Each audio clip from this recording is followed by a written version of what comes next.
경제브리핑 불편한 진실 3월 20일 순서 시작하겠습니다. 요즘 애청자 여러분들도 많이 들으셨을 거예요. 기레기란 신조어 있잖아요. 네. 그게 모든 언론 지상에 많이 나오고 있는데 외신에서도 우리 기레기들한 충고를 한 분이 계셨어. 헐. 누구냐면 영국의 공영방송이죠. BBC. 네. BBC에 로라 비커란 기자가 있는데요. 트위터를 통해서 한국 기자들, 기레기라고 쓰진 않았지만 한국 기자들에게 정중한 부탁을 보냈대요. 이분은 과학을 잘하실 것 같아. 아, 비커라. 네. 비커 하면 저는 과학실이 생각이 나죠. 이 기자가 어떤 부탁을 했느냐? 자신의 기사에 대해 공정한 번역을 해달라. 이게 뭔 얘기겠습니까? 한국 기자들이 엉망으로 번역했다는 얘기 아니겠어요?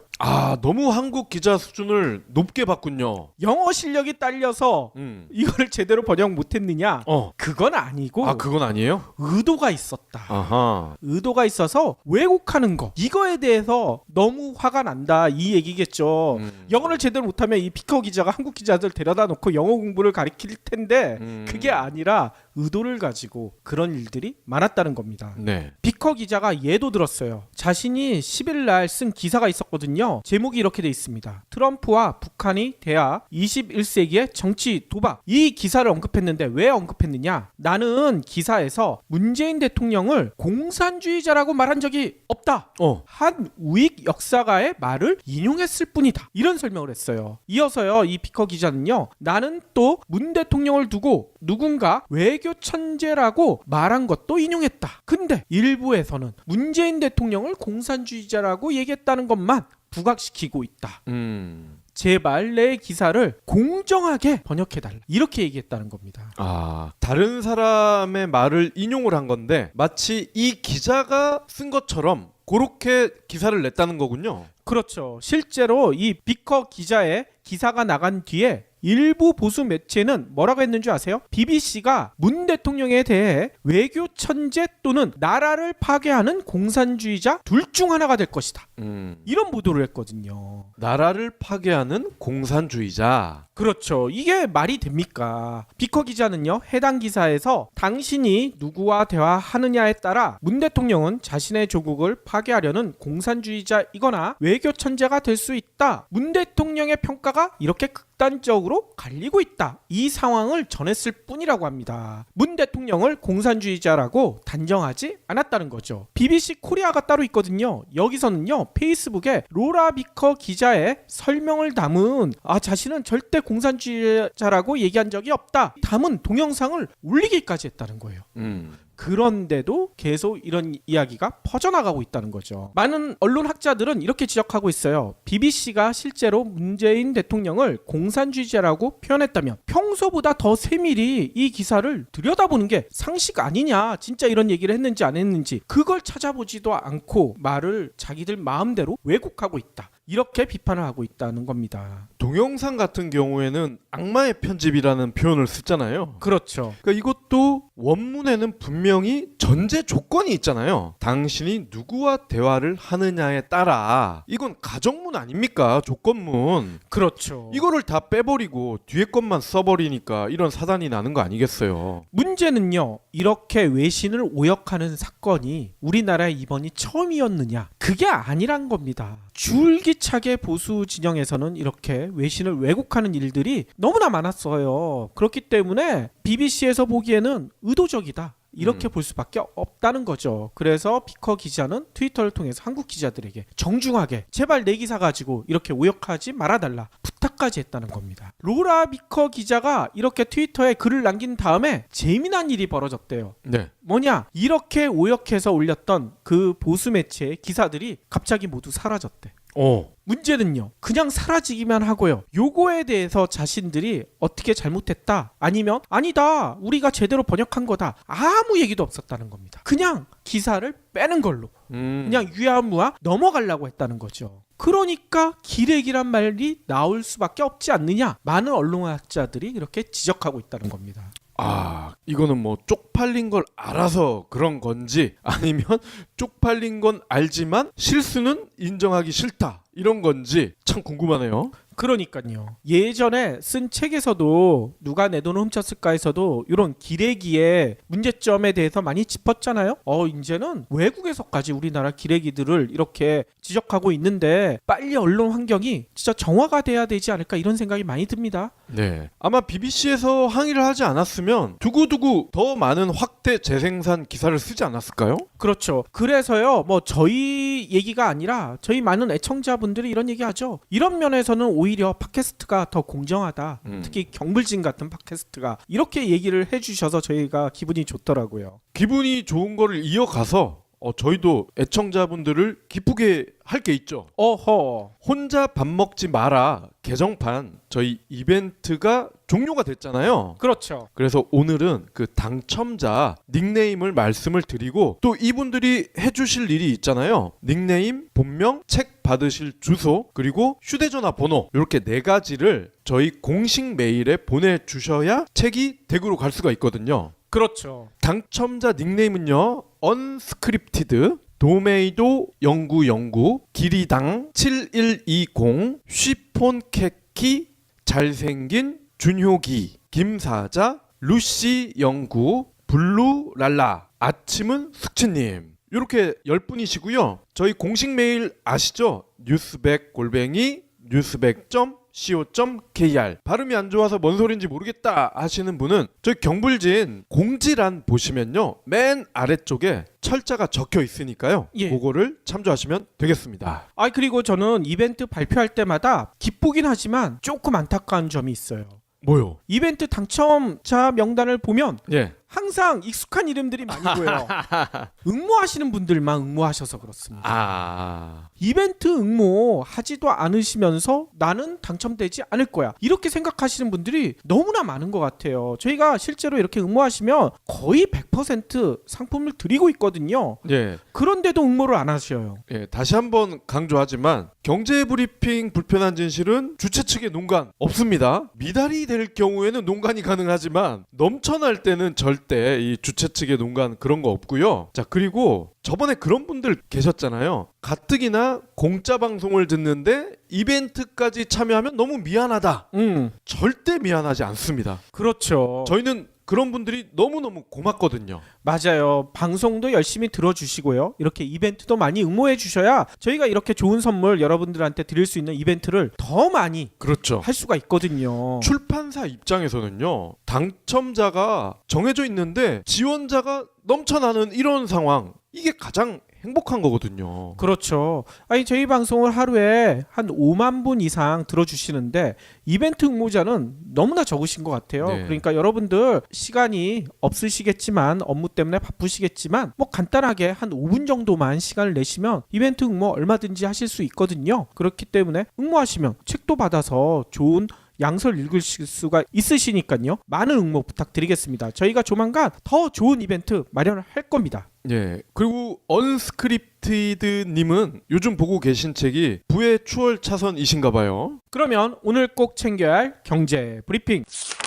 요즘 부동산 기사 기조가 완전히 바뀐 것 같아요. 바뀌었습니까? 그렇죠. 얼마 전만 해도 부동산 대폭락은 없다. 부동산 시장 계속 화랑일 것이다. 이런 기사들이 쏟아졌는데 완전히 바뀌었어요. 저희가 얼마 전에 방송을 했었죠. 부동산 관련돼서. 네. 그 방송 나간 다음부터가 아닐까? 이런 생각도 듭니다.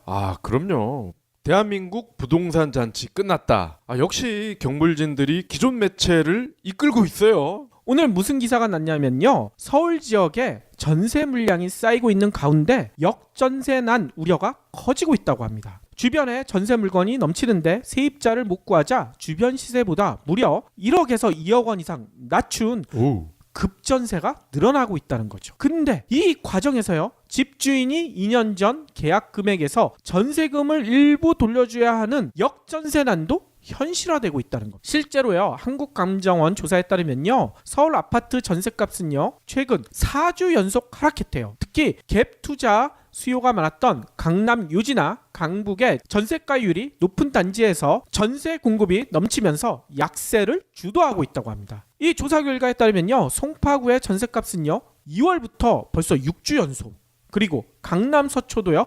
5주 연속 전세값이 하락하고 있대요. 네. 실제로 사례도 있어요. 송파구 잠실동에 리센치라는 아파트가 있나 봐요. 전용 면적이 84제곱미터인데 최근에 9억 원이던 전셋값이 1억 원가량 하락했대요. 그래서 8억 원 선에 전세를 구할 수가 있다고 합니다. 근데 2년 전 이 아파트 전세 시세가 8억에서 8억 5천만 원. 따라서 비슷하거나 오히려 낮은 수준이 됐다는 거예요. 네. 재계약을 해야 하는 집주인은요, 전세 계약이 체결돼도 기존 세입자에게 일부 전세금을 돌려줘야 된다는 거죠. 그렇죠. 은행 빚내야 될 걸요? 서초구도 마찬가지라고 합니다. 서초구는 재건축이 활발하게 진행되면서 노후 아파트는 세입자들이 꺼리고 있고요. 기존 아파트는 전세값이 너무 높아서 세입자가 감소하고 있대요. 그래서 전세 가격 당연히 하락하고 있다는 겁니다. 실제로 잠원동의 롯데캐슬 2차 아파트는 168제곱미터가 전세 시세가 12억 선이래요. 근데 최근에는 10억까지 계약이 체결된 바가 있다고 합니다. 전세 만기가 돌았는데 전세가 나가지 않자 시세보다 2억 원 이상 싸게 내놓고 있다는 거죠. 이런 현상은 새 입주 아파트일수록 더 심한데요. 전세 물량이 한꺼번에 쏟아지고 있기 때문이라고 해요. 오는 6월부터 입주가 시작되는 서초구 잠원동의 아크로 리버뷰, 여기는 전용 면적이 84제곱미터인데 여기 전세값이 14억에서 15억이래요. 와. 그런데 이렇게 형성됐다가 최근에는 12억에서 13억 원. 이것도 비싸긴 하지만 아무튼 하락했다고 합니다. 이건 좀 더 기다리시면 추가로 1, 2억이 더 빠질 것 같은데요. 그렇죠. 이렇게 강남의 전세값이 빠지기 시작하니까 무슨 현상이 벌어지고 있느냐? 강부 비강남권도 이 전세값 하락세가 확산되고 있대요. 그래서 언론은 이걸 지적하고 있어요. 전세가율이 높아 갭 투자 수요가 많았던 노원, 성북, 마포 등지에 최근 전세값이 하향 안정세를 보이면서 투자자들을 긴장시키고 있대요. 전세값 하락이 지속될 경우 최근 1, 2년간 왕성했던 갭 투자자들이 전세금 반환을 감당하지 못해 낭패를 볼 것이다. 이 경고도 나오고 있다고 합니다. 근데 언론들이 왜 갭 투자자들 이렇게 걱정을 할까요? 이 기사를 쓴 기자가 스스로 갭 투자를 한 이유 탓이 아닐까? 이런 의심도 들어요. 갭 투자를 많이 해야 건설사들이 좋아하니까 그런 거 아니겠습니까? 그러니까요. 그래서 이 기사에 대한 댓글이 여러 가지가 달렸는데 눈에 띄는 것은 이런 걸 왜 걱정하냐? 기자가 한마디로 그 기자가는 기레기가란 얘기겠죠. 그리고 강남 걱정을 왜 기자들이 하고 있느냐? 당신도 강남에 살고 있느냐? 이런 댓글이 쏟아지고 있습니다. 이 기사를 쓴 기자명을 알려주시면 이제 강남 사는지 아닌지 확인해 드릴게요. 다음 소식입니다. 아모레 퍼시픽이 일부 중금속 허용 기준 위반 제품을 자진 회수합니다. 아리따움 에뛰드 하우스의 일부 제품을 자진 회수하는 건데요. 해당 제품은 아리따움 풀커버 스틱 컨실러 1호. 이름이 되게 힘드네요.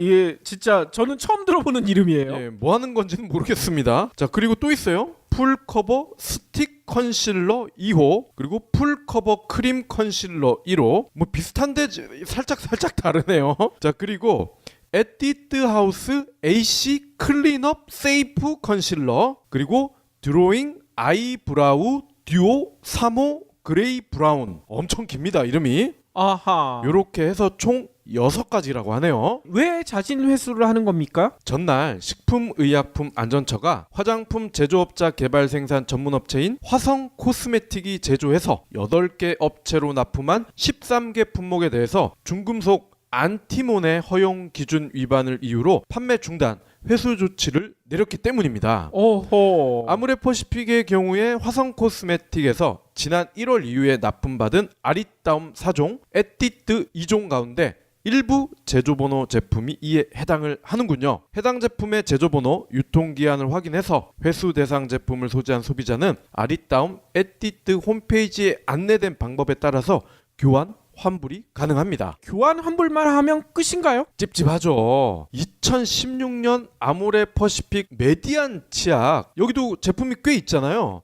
장난 아니었죠. 그 중에 11가지 제품에서 안전성 문제가 불거져서 회수 조치가 내려졌죠. 그런데 판매처마다 제품 환불 기준, 가격, 기간이 제각각이었기 때문에 소비자들이 혼란을 겪었단 말이죠. 저희 와이프도 이 혼란을 겪었어요. 그렇죠. 이걸 마트에 갖다 줬더니 이 환불 기간이 끝났대. 네. 이게 참 저는 그런데 2080만 쓰면 지루하잖아. 그래서 메디안도 가끔 쓰거든요. 그래서 아마 집집마다 메디안 제품 한두 개씩은 다 있을 겁니다. 그렇죠. 당시에 아모레퍼시픽은요, 구매처, 구매 일자, 사용 여부, 본인 구매 여부, 영수증 소지 여부 등과 상관없이 가까운 판매처나 고객 상담실, 유통업체 고객센터에서 교환 환불을 받을 수 있다고 밝혔는데, 실제로는 구매처, 판매처, 영수증 소지 여부 등이 환불에 중요한 영향을 미쳤다는 거야.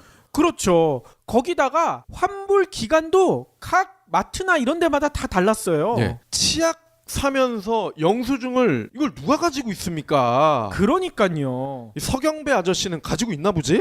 허허. 거기다가 저는 화가 나는 게 환불이나 교환만 해주면 끝입니까? 이거 쓴 사람들은 특히 중금속 화장품은 이게 발암물질일 거 아닙니까? 그렇죠. 얼굴에 발랐는데 그거에 대한 보상을 안 해주나요? 예전에 중세시대 여인들이 수은을 얼굴에 발라가지고 그렇게 일찍 죽었다고 하지 않습니까? 진시황도 불로초 찾다가 수은 중독으로 죽었다면서요. 네. 이것도 중금속인데 말이죠. 그러니까요. 그냥 유야무야 넘어가려는 수책이 아닌가 너무 의심스러워요. 이 서경배 아저씨 언론에는 아주 좋은 이미지로 포장이 돼서 나오는데 뭐 본심이 어찌 됐든 이왕 그렇게 이미지 좋게 나오기로 하신 거 이런 것도 좀 좋게 소비자가 편한 방향으로 해주시면 안 될까요? 오늘 중앙일보가 아주 재미난 기사를 썼어요. 댓글 조작에 관련돼 가지고 네. 지금 팟캐스트에서 여러 의혹들이 제기됐잖아요. 네. 그거를 입증하는 기사를 썼더라고요. 웬일이에요? 웬일일까요? 뒷 배경까지는 저희가 확인을 못했는데 좀 의심 가는 건 몇 가지가 있습니다. 중앙일보가 지난 15일 오후 2시에 한 포털 사이트에 올린 아이돌 관련 기사를 지목해가지고요. 요 기사를 한번 실제로 댓글 조작을 해봤대요. 가능한가 안 가능한가. 가상 휴대전화 번호 이거를 제공하는 해외 사이트가 있다고 합니다. 저 이런 거 있는지 처음 알았어요. 여기서 가상 휴대전화 번호를 5개를 생성했대요. 그리고 포탈에 휴대전화 본인 인증 시스템에 이 번호를 입력했는데 이게 가상이잖아요. 그냥 통과가 됐다는 겁니다. 이게 네이버 얘기예요. 그래서 그 아이디 5개를 가지고요. 번갈아 가면서 댓글을 추가했대요. 번갈아 가면서 하니까 5개를 돌렸으니 한 3시간 만에 60개의 댓글을 달 수가 있었다는 거죠. 네. 근데 아까 지목했던 아이돌 관련 기사는요. 다른 사람의 댓글은 없었고 만들어진 5개 아이디로만 60여 개의 댓글을 달았는데 어떻게 됐느냐? 그 기사가요. 댓글 많은 기사 28위로 꺽죽 뛰었다는 거야. 야, 꼴랑 60개 붙었는데. 그렇죠. 그런데 이렇게 댓글 많은 기사 뭐 2위도 아니고 8위도 아니고 28위까지 올려놓으니까 뭔 일이 벌어졌느냐? 그동안에는 네티즌들이 관심이 없다가 28위로 올랐으니까 노출이 많아지면서 좋아요를 누르는 네티즌들이 생기기 시작했다는 거예요. 한마디로 조작이 가능해졌다는 얘기인 거죠. 그렇군요. 이 전문가는요. 불법 개인정보를 사용하지 않기 위해서요. 가상 전화번호를 생성하는 방법으로 중앙일보와 실험을 했는데요. 문제는요. 이렇게 하는 거는 아주 구시대적이라는 거예요. 요즘은요. 이것보다 훨씬 쉽게 이런 조작이 가능하다고 중앙일보는 주장을 합니다. 국내에서요. 휴대전화 아이디를 사서 쓰는 그게 가능하다고 해요.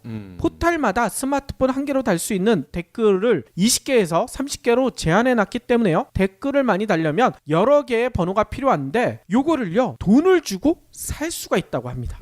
돈을 주고 사는 것뿐만 아니라요. 아이디와 IP를 자동으로 바꿔주는 매크로 프로그램. 이게 있다는 거예요. 이걸 이용하면 같은 시간에 수천 개의 댓글을 달 수가 있다는 거죠. 이 매크로라는 것은 게임으로 치면 오토 이렇게 이해를 하면 되겠죠? 그렇죠.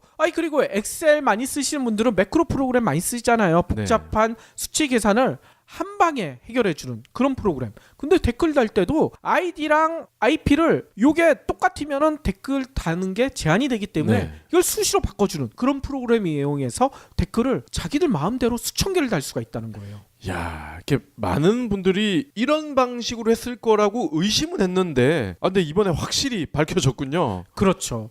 그래서 중앙일보는 이런 의문을 던집니다. 이런 조작 왜 하느냐? 중앙일보에 따르면요, 진보와 보수의 댓글 전쟁 때문이다. 이들은 자신에게 유리한 댓글을 상위에 올려 인터넷 여론을 유도하려고 실시간 전쟁을 벌이고 있다. 중앙일보는 이렇게 지적을 해요. 그래서 이런 댓글 전쟁은 국민 여론을 오도하고 있고요, 똑같은 기사가 어느 포탈에나 게시되느냐에 따라 전혀 상반되는 내용의 댓글이 달라지는 경우도 부지기수다. 이런 얘기를 합니다.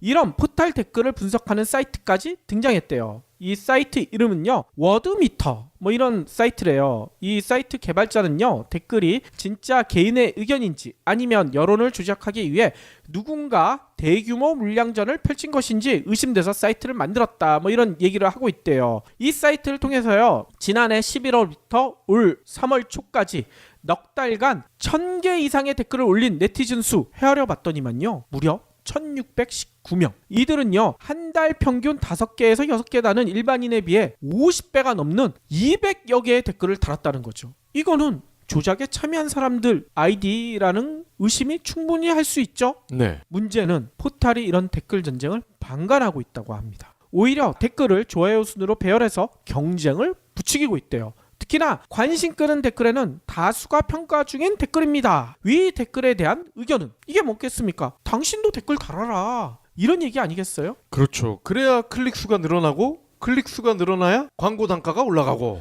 그렇죠. 그래서 댓글의 IP를 가려 조작이나 동원 여부를 전혀 알 수 없는데요. 댓글을 보여주지 않거나 언론사에 맡기고 있는 글로벌 포탈들의 경향과 우리나라 네이버나 다음은 좀 다르다.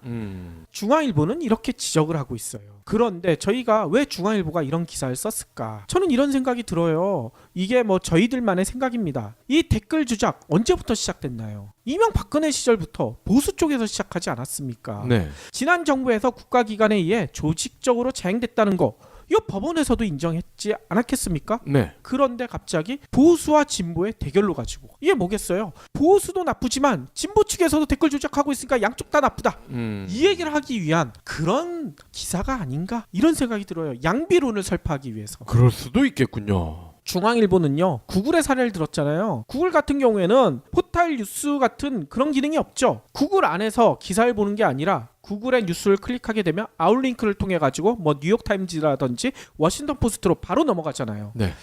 우리나라도 그런 식으로 가야 된다, 이런 주장들이 많이 나오고 있다고 하는데, 그거는 우리나라 포탈 환경에서 한번 생각은 해봐야 될 것 같아요. 이렇게 뉴스를 모아주는 게 좋은 건지, 구글처럼 빠져나가는 게 좋은 건지, 이거는 우리가 한번 생각을 해봐야 되겠죠. 예, 국내 포털들이 이렇게 하는 게 광고 때문이라고 말씀을 드렸는데 하나가 더 있을 것 같아요. 이 네이버나 다음이 언론사 역할을 사실상 하고 있지 않습니까? 그렇죠. 하다 보니까 이게 언론도 권력이라고 제법 짭짤한 거야. 그러니까 이 언론 권력의 맛을 보고 나서 이거를 쉽게 놓지 못하지 않는 건 아닐까, 그런 의심도 해봅니다. 그렇죠. 거기다가 저는 보통 IT 업체들이 이런 일이 벌어지면 이걸 어떻게 다 모니터링해, 이런 핑계를 대잖아요. 네.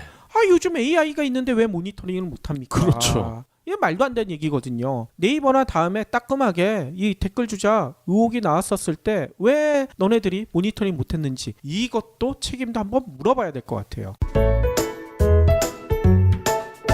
그러면 오늘의 섹션 시작할 텐데요. 오늘은 박 PD가 AI 얘기를 해준다고 하셨어요. 방금 전에도 댓글 AI로 막을 수 있다고 했는데. 그렇습니다. 그러니까 오늘은 이 AI에 대해서 최근 업계에서 어떻게 스탠드를 취하고 있는지 이에 대해서 한번 살펴볼 텐데요. 먼저 NC소프트의 김택진 대표가 지난달 이 자체 행사에서 있었던 연설을 간략하게 전해드리겠습니다. 아날로그 시대가 프로그래밍 기반의 디지털 시대로 바뀌었듯이 이제는 AI가 데이터를 학습하는 러닝의 시대로 바뀌고 있다. NC소프트는 AI 기술에 지속적으로 투자해서 빠르게 다가오는 AI 시대를 준비하겠다. 뭔가 의미심장하죠? 그러네요. 자, 근데 AI 현실은 어떻습니까? 일단 적지 않은 분들이 AI 그러면 집에 있는 스피커? 이거를 생각하실 것 같아요. 저희 집에도 있거든요, 기가진이. 예. 근데 안 써요.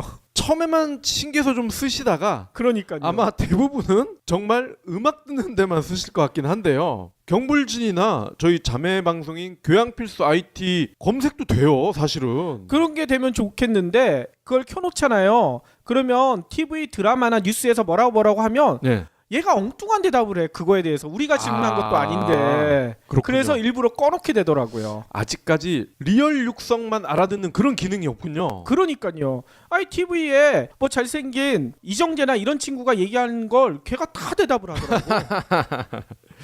아, 재밌습니다. 그러면 NC소프트가 AI에 대해서 연구를 하고 있다는 얘기 아니에요? 그렇습니다. NC소프트 하면 많은 분들이 아유 리니지 만드는 회사 아니야? 좀 더 혹평을 하시는 분들은 아이템으로 돈 버는 회사 아니야. 나도 사실 몇 달에 몇십만 원 찔러가지고 그닥 반갑진 않아. 이런 분들도 계실 겁니다. 물론 틀린 말씀은 아닙니다. 자, 근데요, NC소프트가 게임을 만든 회사긴 하지만 인공지능 연구에서 국내 최첨단에 있다. 이러면 믿으시겠습니까? 그래요? NC소프트가요 2011년부터 AI 랩을 운영을 해왔어요. 7년 동안 개발하며 준비해온 AI 기술을 바탕으로 기술 기업으로서의 비전을 최근에 제시를 했습니다. 그래서 다음 달 AI를 활용한 야구 서비스를 선보이는 것을 시작으로 해서요, AI를 게임 개발에 적용하는 것은 기본이겠죠? 여기에서 더 나아가서 인간과 교감하는 대화형 AI 서비스도 개발한다고 합니다. 아니 AI를 야구에 접목한다고 했잖아요. 네, NC소프트는 프로야구단이 있잖아. 그렇죠. NC 다이노스. 네, 거기에 AI 선수가 등장하는 건가요? 야구의 AI를 어떻게 접목을 한다는 것인지 제가 차근차근 말씀을 드리도록 하겠습니다. 15일입니다. 그러니까 6일 정도 전의 일인데요. NC소프트에서 고맙게도 저희 두 PD를 이날 행사에 초대를 했어요. 저희 안 갔는데?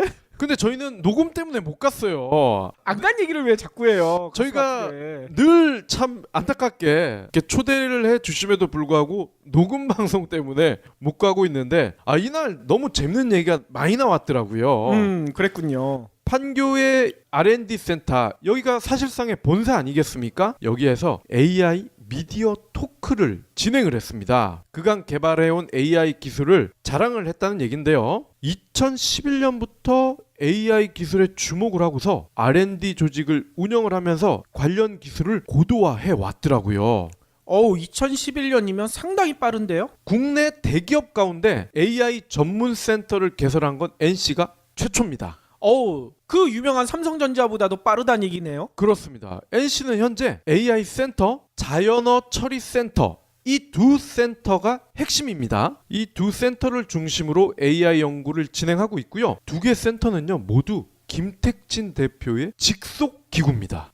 그만큼 애정이 있다. 뭐 이렇게 생각할 수가 있을 것 같아요. 그렇습니다. 즉 여기에 센터장은요 김택진 대표에게 바로 보고를 할 수가 있고, 또 예산을 쓸 때도 인재를 뽑을 때도 바로 이 센터장이 그냥 원하면은 뽑을 수가 있다는 얘기예요.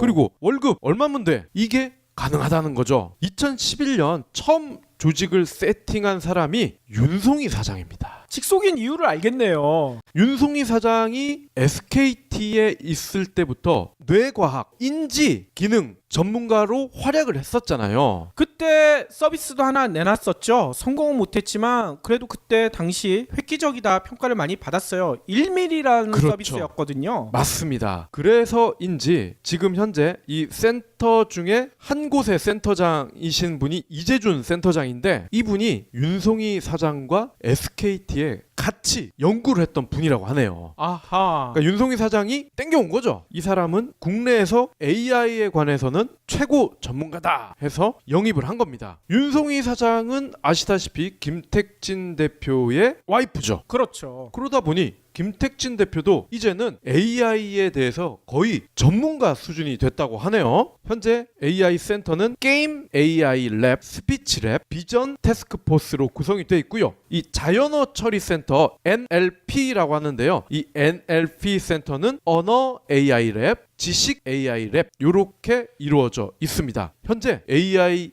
연구 인력만 100명이 넘는다고 합니다. 와, 100명이나 된다고요? 제가 이걸 확인을 해봤습니다. 이게 국내 최대 수준이냐라고 물어봤더니 NC 관계자는 공식적으로 알려진 것만 따진다면 국내 최대가 확실한데 삼성전자 같은 경우에는 100명이 넘을 수도 있다. 다만 삼성과 같은 조직에서는 연구 인력의 규모라든지 성과라든지 이런 거를 공식적으로 한 번도 얘기한 적이 없다고 합니다. 뭐 밝힐 게 없으니까 그런 거 아니에요? 밝힐 게 없어서인 것 같긴 한데 또 NC 쪽에서는 최대한 겸손한 말을 하는 거죠. 또 혹시 우리가 최대야 라고 했다가 나중에 삼성이 뒤늦게 에이 우리는 갤럭시 AI 연구만 100명이 넘는디? 이렇게 나올 수도 있거든요. 아니면 우리가 최대야 NC가 그렇게 얘기하면 그때서야 막 인재 영입해가지고 네. 100명 넘겨놓을 것 같아요. 또 이게 야로가 있는 게 AI 연구 인력도요. 순수하게 AI만 연구하는 인력이냐 아니면 IoT 뭐 이런 것과 연계되는 그런 종합적인 연결의 바탕을 둔 AI를 융합적으로 연구하는 인력이냐 이렇게 또 구분이 된다고 합니다. 그렇죠. 그러니까 순수 AI를 연구하는 인력 이게 사실상 유의미한 수치라고 볼 수가 있겠죠. 맞아요. 아, 갑자기 또 생각이 났는데 저희가 오프닝에 기레기 얘기를 많이 했잖아요. 네. 언론사들도요. 기자 숫자를 공개할 때 순수하게 취재해서 기사 쓰는 기자 숫자가 아니라 거기다가 광고 기자, 영업 기자 이런 사람들까지 기자로 해가지고 숫자를 부풀리는 경우가 의외로 많거든요. 아 광고나 영업을 하는 분도 기자가 있나요? 그럼요. 기자 명함을 박아주더라고요. 아 그래야 광고를 잘 땡겨올 수가 있으니까. 그러니까요. 본론으로 돌아가서 NC가 이날 AI 기술을 활용해서 프로야구 팬에게 야구와 관련한 콘텐츠를 설명하고 추천해주는 앱 이름하여 NC 페이지를 공개를 했습니다. 이게 어떻게 되는 건가요? NC는 다이노스라는 팀이 있잖아요. 그렇죠. 마산 창원 팬들이 엄청나게 많이 있는데 이분들을 겨냥을 해서 개발을 했다고 합니다. 야구 경기 중계 하이라이트를 자동으로 생성을 한다. 아, 그래요? 지금까지는 전문 인력이 이걸 편집을 할 거 아닙니까? 그렇죠. 음향도 넣고 또 홈런이 나는 장면 부각도 시키고 사람이 했는데 이거를 AI가 다 한다는 거야. 자, 그리고 사용자가 관심이 있어 하는 팀의 뉴스 정보도요 알아서 뽑아줍니다. 또 이용자가 궁금해하는 질문 이거에 대한 답도 해준다고 하네요.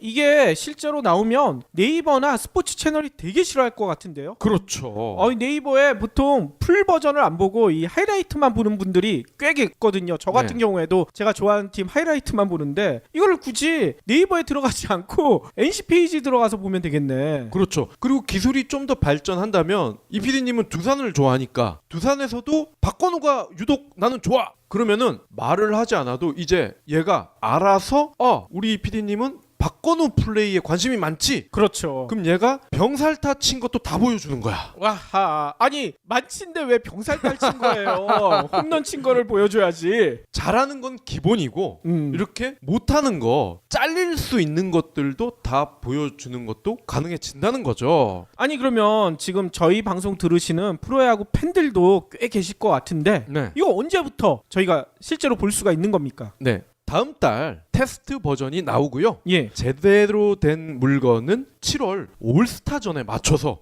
아주 의미 있는 날에 맞춰서 정식 서비스를 한다고 합니다. 조금만 빨리 좀 해주시지. 이제 프로야구 곧 개막하는데. 네. 장정선 NLP 센터장은요 3년간 연구를 해서 야구 관련 NLP 기술 기반을 확보했다. 야구 서비스로 시작을 하지만 이 플랫폼을 활용해서 다른 영역으로 활용도 가능할 것으로 본다. 어허. 왜 야구를 선택했겠습니까? 야구는 하루 5경기를 하잖아요. 그렇죠.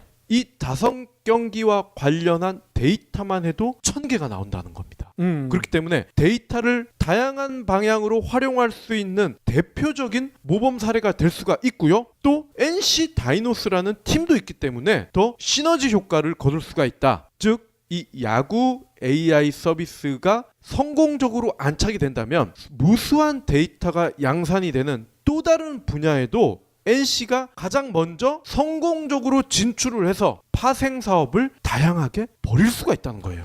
그렇군요. 다른 영역, 자신들의 주전공인 게임 영역에서도 AI를 선보일 것 같은데요. 그렇습니다. 이미 2016년에 블레이드 앤 소울의 AI를 접목한 무한의 탑 콘텐츠를 선보인 적이 있습니다. 여기서요, NC소프트는 이에 더해서 좀 더 업그레이드된 비무 2.0이라는 것을 개발 중입니다. 비무가 뭔가요? 비무가요, 이 블레이드 앤 소울 유저가 무한의 탑에서 NPC와 1대1 대결을 하는 콘텐츠인데요. NPC가 뭐냐? 넌 플레이어 캐릭터죠. 그러니까 우리 게임하다 보면은 사람이 하는 캐릭터 말고 그냥 이렇게 왔다 갔다 하면서 툭 건들고 도망가고 이런 애들 있잖아. 그렇죠. 이게 NPC거든요. 근데 NPC는 그동안 조연 역할을 해왔단 말이죠. 근데 이 비무는요, 얘가 조연이 아니라 사람과 1대1 대결을 하는 주연 역할을 한다는 겁니다.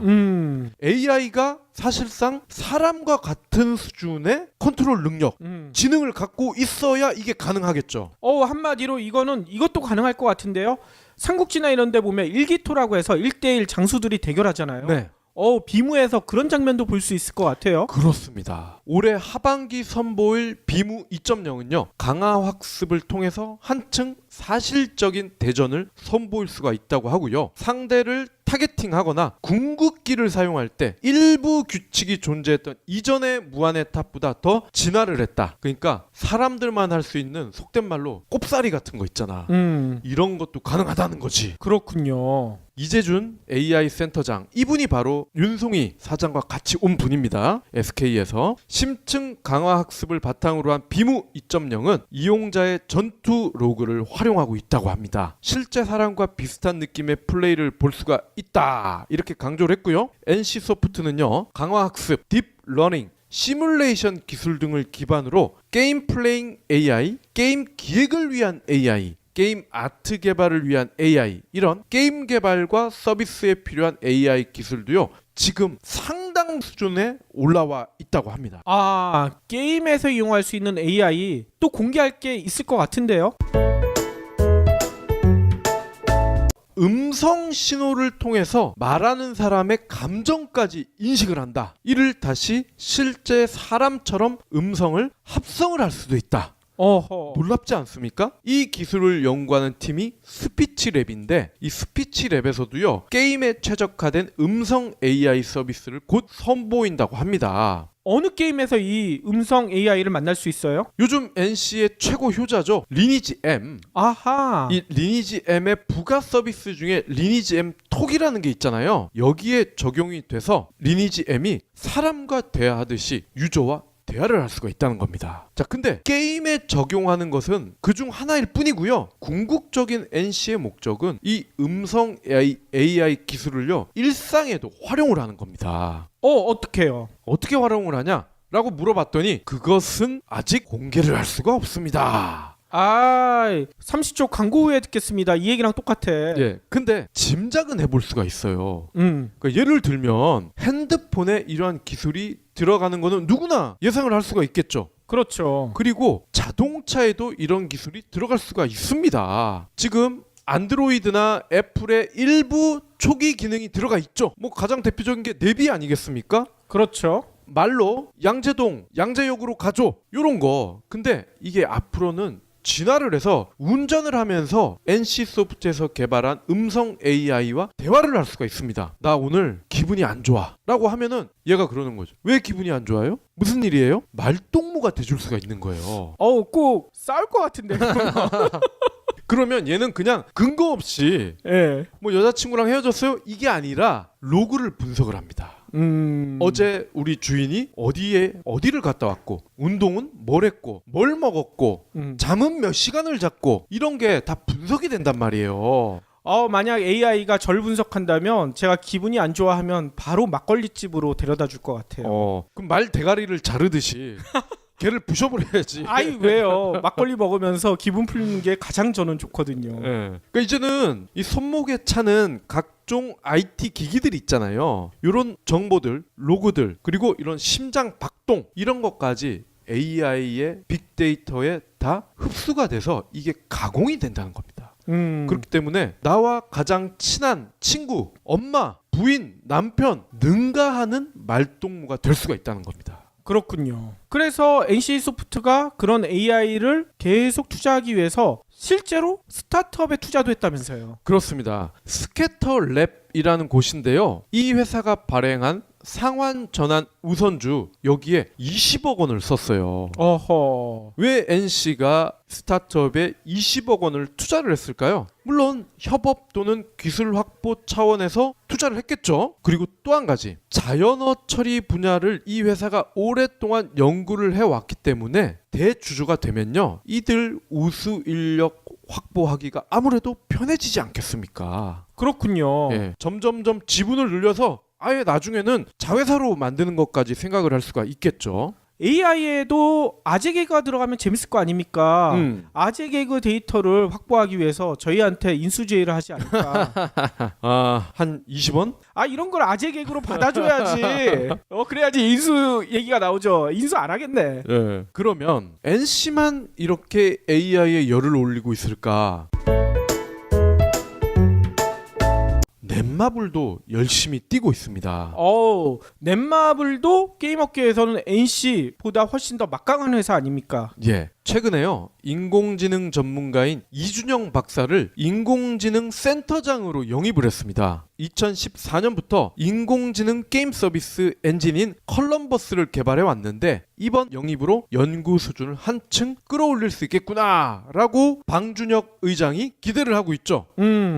이 박사는 인공지능뿐 아니라 빅데이터, 블록체인 등에도 정통하다는 평가를 받고 있습니다. 넷마블은요, 이 박사를 중심으로 인공지능 센터를 꾸리면서 해외 인재 영입을 위해서 북미에도 인공지능 연구소를 세운다고 합니다. 그래요? 관련 인재를 확보하기 위해서 인수합병도 검토하고 있고요. 일부 게임에 부분적으로 인공지능을 이미 도입도 했어요. 다만 게임에 인공지능을 적용하는 수준을 넘어서 이용자에 맞게 게임 전체가 완전히 달라지는 수준의 지능형 게임을 만드는 게 목표입니다. 지능형 게임은 또 뭔가요? AI를 게임에 접목을 해서 이용자 수준에 맞게 유기체처럼 게임이 변신을 하는 거야. 아하. 그러니까 이 PD님 같은 경우는 레귤러 수준이다 라고 만약에 한다면은 어린이들 같은 수준, 어린이들이 많이 똑같은 게임을 한다고 했을 때 얘가 엔트리급으로 변신을 또 한다는 거야. 요즘은 어린이들이 더 저보다 잘할걸요? 그런가요? 예, 거꾸로 가야 될 것 같아요. 뭐 반대로 홍진호라든지 이묘한이 만약에 한다, 그럼 얘는 프로 버전으로 변신을 한다는 거죠. 그렇군요. 섭섭한 회사가 하나 있을 거예요. 게임 업계는 3N으로 불리잖아요. 네. 근데 한 회사 빠졌어. 넥슨도 열심히 하고 있더라고요. 인공지능 연구개발 조직인 인텔리전스 랩스 부분을 처음으로 신설을 하면서 1월 채용 때 대거 인재를 뽑았습니다. 어허. 인텔리전스 랩스는요, 머신러닝, AI, 빅데이터 등을 연구하는 조직인데 현재 100여 명에 달하는 인재가 이미 일을 하고 있고요. 올해 말까지 인원을 3배가량 늘릴 계획이라고 합니다. 그렇군요. 1월 선보인 신작 듀랑고, 여기에 이미 AI 기술이 들어가 있대요. 특정 알고리즘에 따라서 게임의 가상세계를 무작위로 생성을 하면서 게임 공간을 넓힌다고 합니다. 게임에 등장하는 공룡과 맹수들도요, 이용자의 행동과 가상세계의 지형에 따라 각각 다르게 반응을 한다는 거야. 아하. 듀랑고라는 게임은 하나지만 이 게임을 하는 소비자들은요, 각각 다른 듀랑고를 플레이한다, 이렇게 이해를 하시면 되겠습니다. 아니, 이렇게 우리나라를 대표하는 3N 모두 다 AI에 집중하고 있으면 이제 게이머들의 선택도 내가 즐기는 게임에 AI가 들어가 있는지 이것부터 살필 것 같아요. 그렇습니다. 제가 NC소프트 사례를 처음 말씀드린 것은 넥슨과 넷마블은 그래도 아직까지는 게임이라는 큰 뿌리 안에서만 이제 연구를 하겠다, 이런 포부를 밝힌 것 같아요. 하지만 NC는 질문에 답변을 하지 않았다고 말씀을 드렸잖아요. 이 랩스에서 무슨 일을 하는지. 근데 포부가 제가 생각했던 그 이상인 것 같아요. 그러니까 예를 들면요, 우리 SF 영화 보면은 구글 글라스 같은 걸 끼고 이렇게 돌아다니면요, 특정 사람의 얼굴을 얘가 띡띡띡띡 확대를 해가지고 이름, 나이, 혈액형, 성별 뭐 이런 걸 보여주잖아, 액정으로. 예전에 인기 있었던 드래곤볼의 스카우트 같은 거. 네. 그리고 어디 기관 같은 걸 들어갈 때도 홍채 같은 거를 딱 스캐닝을 하면은 이 사람에 대한 정보가 쫙 뜨죠. 그렇죠. 그리고 이 사람은 이 문을 통과할 권한이 있어 없어 이런 것까지 바로 알려준다는 거죠. 마찬가지로 하늘을 나르는 택시, 이것도 소프트웨어가 있어야 지가 혼자서 날아다닐 거 아닙니까? 그렇죠. 이때도 AI 기술이 필요하다는 거죠. 어느 방향으로 날아가야 가장 빠른 시간에 진행을 하면서 다른 날아다니는 택시와 충돌을 하지 않을 수 있다. 이 계산을 이제는 AI가 다 해야 된다는 겁니다. 그렇죠. 지금 이렇게 만화 같은 이야기를 하고 있는 것들을 NC는 염두에 두고 있고, 이 기술을 가장 먼저 만들었을 때 아마존, MS, 구글, 애플, 삼성전자 여기에서 가만히 있겠습니까? NC소프트 주가가 어떻게 되겠습니까? 오, 많이 올라갈 것 같은데요? 아니나 다를까 이 6일 전에 이 행사를 하기 전 5일 전부터요, 영업일 5일 동안 연속 주가가 올라버렸어. 오, 얼마나 올랐어요? NC가요 올 초에 한때 28만 원대까지 떨어졌더라고요. 근데 이 행사를 하겠다라고 발표를 하고 나서 직전 5일부터 쭉 오르더니 지금은요 50만 원에 육박하고 있습니다. 와하. 이 주주들이 왜 앞다퉈 NC 주식을 샀을까요? AI에 관해서는 현재 대한민국에서는 NC소프트가 가장 앞서 있다는 확신을 가졌기 때문 아닐까요?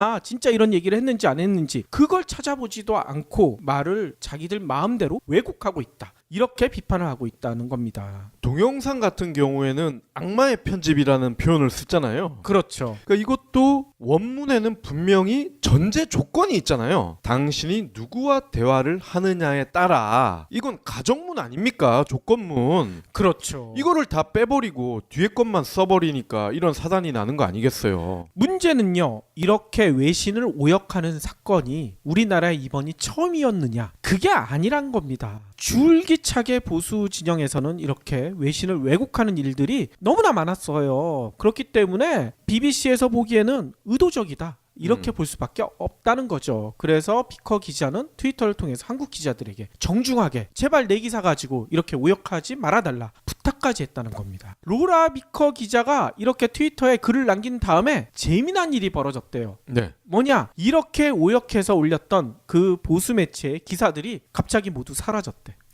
문제는요, 그냥 사라지기만 하고요, 요거에 대해서 자신들이 어떻게 잘못했다, 아니면 아니다 우리가 제대로 번역한 거다, 아무 얘기도 없었다는 겁니다. 그냥 기사를 빼는 걸로 그냥 유야무야 넘어가려고 했다는 거죠. 그러니까 기레기란 말이 나올 수밖에 없지 않느냐, 많은 언론학자들이 이렇게 지적하고 있다는 겁니다.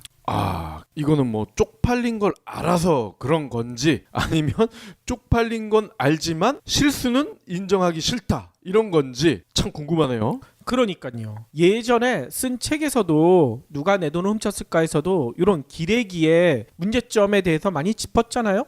이제는 외국에서까지 우리나라 기레기들을 이렇게 지적하고 있는데 빨리 언론 환경이 진짜 정화가 돼야 되지 않을까, 이런 생각이 많이 듭니다. 네. 아마 BBC에서 항의를 하지 않았으면 두고두고 더 많은 확대 재생산 기사를 쓰지 않았을까요? 그렇죠. 그래서요, 뭐 저희 얘기가 아니라 저희 많은 애청자분들이 이런 얘기하죠. 이런 면에서는 오히려 팟캐스트가 더 공정하다. 특히 경불진 같은 팟캐스트가 이렇게 얘기를 해주셔서 저희가 기분이 좋더라고요. 기분이 좋은 거를 이어가서 저희도 애청자분들을 기쁘게 할 게 있죠. 어허. 혼자 밥 먹지 마라 개정판 저희 이벤트가 종료가 됐잖아요. 그렇죠. 그래서 오늘은 그 당첨자 닉네임을 말씀을 드리고, 또 이분들이 해주실 일이 있잖아요. 닉네임, 본명, 책 받으실 주소, 그리고 휴대전화 번호, 이렇게 4가지를 저희 공식 메일에 보내주셔야 책이 댁으로 갈 수가 있거든요. 그렇죠. 당첨자 닉네임은요, 언스크립티드,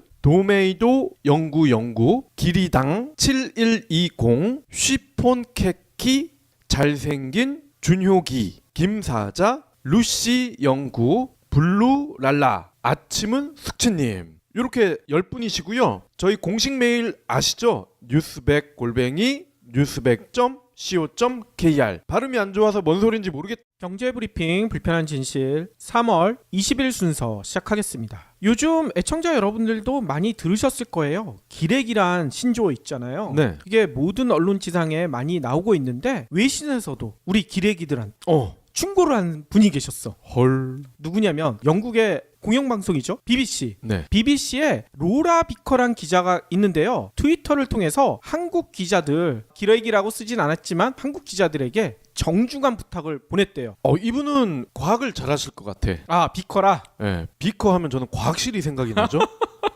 이 기자가 어떤 부탁을 했느냐? 자신의 기사에 대해 공정한 번역을 해달라. 이게 뭔 얘기겠습니까? 한국 기자들이 엉망으로 번역했다는 얘기 아니겠어요? 너무 한국 기자 수준을 높게 봤군요. 영어 실력이 딸려서 이걸 제대로 번역 못했느냐? 그건 아니고 그건 아니에요? 의도가 있었다. 아하. 의도가 있어서 왜곡하는 거, 이거에 대해서 너무 화가 난다, 이 얘기겠죠.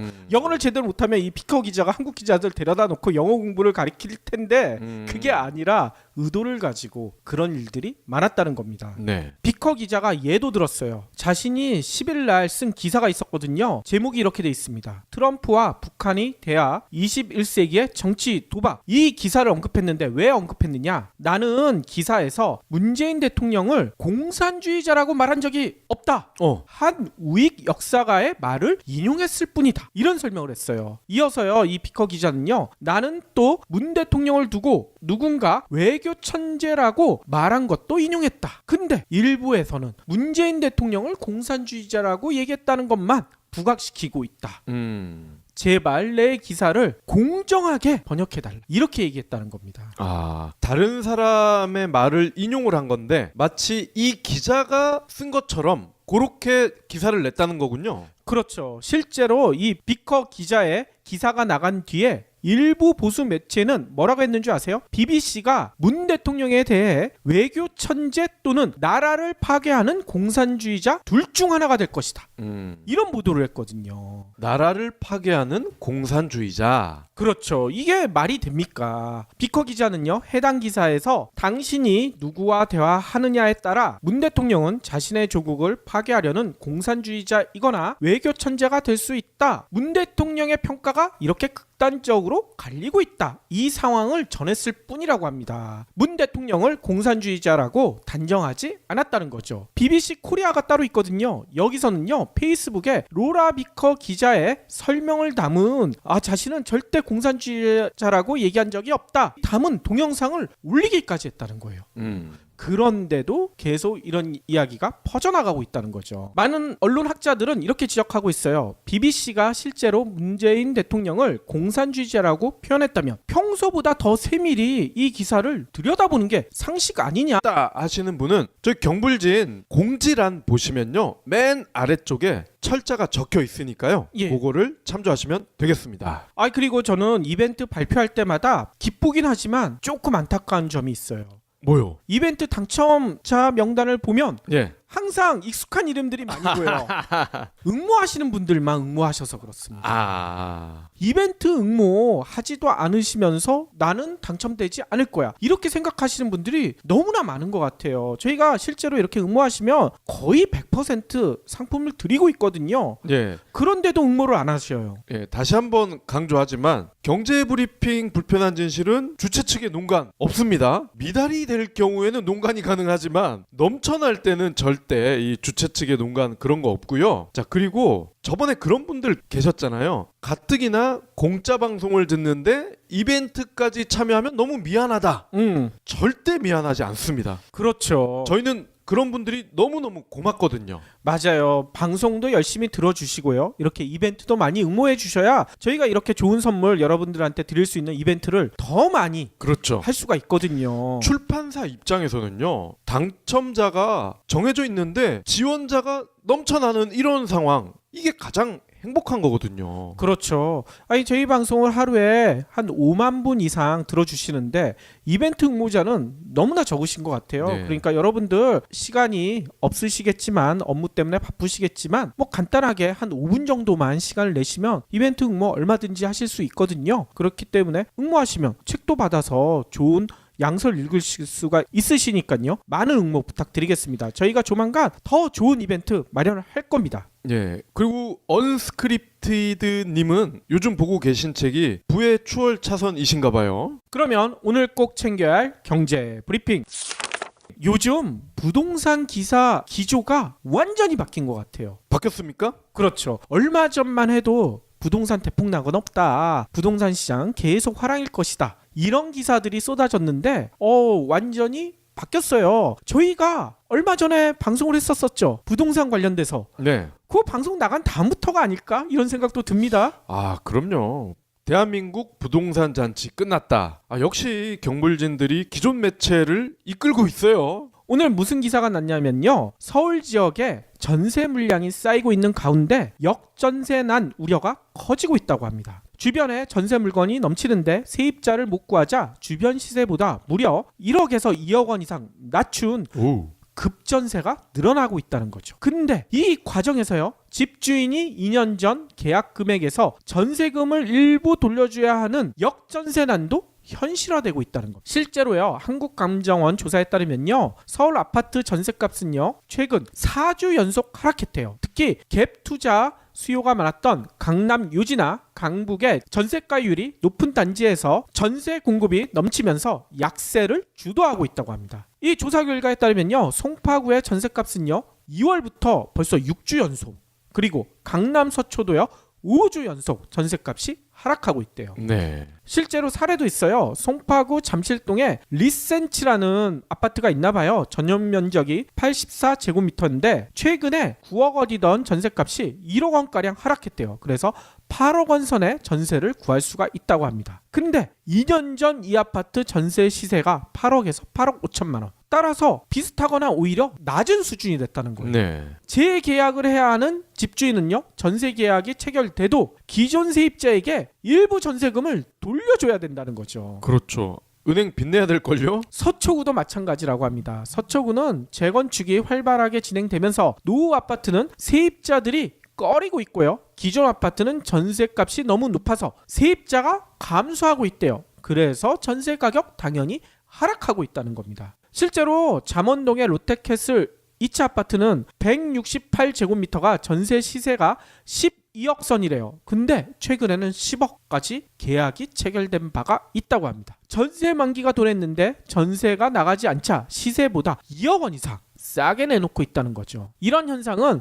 새 입주 아파트일수록 더 심한데요. 전세 물량이 한꺼번에 쏟아지고 있기 때문이라고 해요. 오는 6월부터 입주가 시작되는 서초구 잠원동의 아크로 리버뷰, 여기는 전용 면적이 84제곱미터인데 여기 전세값이 14억에서 15억이래요. 와. 그런데 이렇게 형성됐다가 최근에는 12억에서 13억 원. 이것도 비싸긴 하지만 아무튼 하락했다고 합니다. 이건 좀 더 기다리시면 추가로 1, 2억이 더 빠질 것 같은데요. 그렇죠. 이렇게 강남의 전세값이 빠지기 시작하니까 무슨 현상이 벌어지고 있느냐? 강부 비강남권도 이 전세값 하락세가 확산되고 있대요. 그래서 언론은 이걸 지적하고 있어요. 전세가율이 높아 갭 투자 수요가 많았던 노원, 성북, 마포 등지에 최근 전세값이 하향 안정세를 보이면서 투자자들을 긴장시키고 있대요. 전세값 하락이 지속될 경우 최근 1, 2년간 왕성했던 갭 투자자들이 전세금 반환을 감당하지 못해 낭패를 볼 것이다. 이 경고도 나오고 있다고 합니다. 근데 언론들이 왜 갭 투자자들 이렇게 걱정을 할까요? 이 기사를 쓴 기자가 스스로 갭 투자를 한 이유 탓이 아닐까? 이런 의심도 들어요.